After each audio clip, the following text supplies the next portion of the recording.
Hello there. Today's topic is an interesting one, and it's in regards to a few things. The first is Trowbridge a dying town? And are pubs a dying industry? Well, to answer that question, let's deep dive into things that seem to be happening currently in the town of Trowbridge. I myself often spend time in Trowbridge, and often is the case, I will look around, and I have noticed that in Trowbridge especially, there's a lot of empty shops. There is where the what used to be, um, which was the old British Art Foundation, there in the centre of town, opposite what was, I believe, Cash area, and no longer is there now. It's a sort of another type slot gaming thing. Anyway. So that is one shop that's closed, and also the other Art Foundation on Wicker Hill has also closed down recently. And in the Shires itself, there is where Sports Direct used to be, there was a new shop put in there, and that is now shut. So, my questions to people is Trowbridge becoming a dying town? With everything's going on in Trowbridge, everything's closing constantly, is it really going to be a thriving town? For the county town of Wiltshire, I believe it is a dying town. I believe it is not going to be, it's not as a wearing time, certainly it hasn't got anything worth going for. Now, at the moment, car space is still very much open, but in the near future, towards the end of the year, that will be closed and it will be knocked down, along with the Mr. Car Park in Trowbridge. That then poses my next question to people on this subject, the Mr. Car Park, is then what do you do when there's events in the park?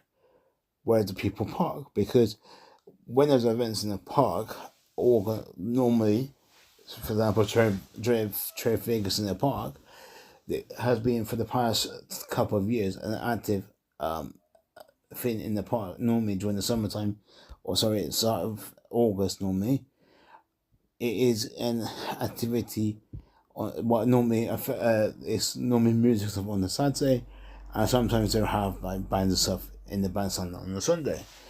But ordinary is on a Saturday, and the council charge ticket prices. Now, my point is, when that is on, the car park is used. Also, when it's in Civic people will often park in the car park because it's easier to get to and from the venue there. So, when you're not done with the car park, then what do you do? Do you stop the events? Do you cancel those events? What do you do? Because the car park doesn't, and it is free, so people do park in it because it's a free car park. Then you pose the problem of nobody being able to park there. And then my next question is, are you knocking down the gym as well? Because there's a gym there. Now, I know there's building a centre with a gym and swimming pools, etc. So they probably want to use that and get people to park there instead to use their facilities. So that's that. Enough of that. Now, move on to the next question. Is pubs a dying industry? Is it successful in some places and others it is not?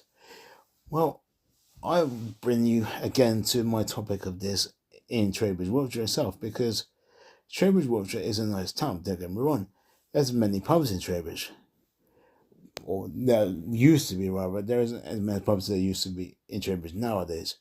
You have, in the town centre, you have the likes of the Conservative Club, and you have the new pub, which is now the Birdhouse, the King's Arms, the Courthouse, and Albion Palace Wetherspoons. And you have the Trial House as well, which is up a Seymour up there by the old Chinese, by Chinese, up there from Chinese Road.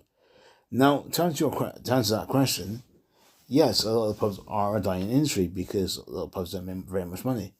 For example, King's Arms, the Courthouse, Albion Palace do well, and so do there's a Collins Club up at by the Summer Day, because a lot of the drinks are cheap in there. People tend to go there.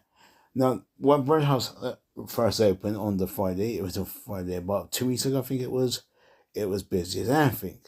Now you go in there and it is quiet. Nobody hardly uses it and nobody goes in there. Why? Because Albion Palace is the cheapest pub in town. and people prefer going there and King's Arms and the Courthouse. There is also, by train station, there is also, I think it's the Rose and Crown, there's also the Silence Pub again, and there is a few other labour clubs and cons clubs around the area. But again, they don't seem to be very busy these days. The Swan, I think it's a Black Swan actually. It's either White Swan or Black Swan or something like that. Is supposed to be reopening as well. But the problem with that is it's not very busy. There's also Legend Sports Bar, which has recently been taken over by new owners. And also the Lamp Pub. Now the Lamp Pub is often busy, and they have music and stuff in there occasionally. And it's a great atmosphere, to be fair, to go to. There's also the Greyhound, which is up the road from them. Again, another nice pub. Small, but it does what it needs to do. So, but every other pub in town is very expensive, which is why people don't go there. I personally prefer Albion Palace. It's the cheapest pub in town, like I said before. And I often go in there. I will have, if I go in for breakfast, I will have an all-day brunch. And sometimes I will have a burger and chips and stuff in the evening for an evening meal. And it's cheap and it comes with drinks, so it's not too bad. But do I think pubs are dying? Yes. Because there isn't many around. And unfortunately that's the way it's going. So I do think the pubs are a dying industry. Of course, when football's on, the World Cup was on, it was heaving, everybody was in there. I'm sure when the Premier League football starts up again this month, I'm sure they will be busy again. But that's to say, possibly. Also, when the Euros are on, I believe next year or the year after, it'll be busy again. And also, when World Cup is on again in the next 4 years, the pubs will be busy again. But in between that, they're not really busy. And why? Because you can buy a crate of beer from Tesco's or a supermarket and drink it home. Now, yes, that is cheaper than going to a pub. And you can have your friends over, and if you've got a screen, you can put the football on the screen, and people come sit in your garden and watch it. You can sit in your garden and drink anyway, it doesn't really matter. My problem, the issue being, for me personally, there isn't many pubs with beer gardens anymore that there used to be. In fact, there's only a few in Trowbridge that have gardens, even. And those, I'm going to this now. Abbey Palace is one of those pubs that has a garden, except outside and enjoy it. The Conservative Club up by 7 Days Shop also has a garden. The Lamb also has a garden. And the King's Arms has a garden. The Courthouse does not have a garden, technically, and nor the ground does, it's a very small garden.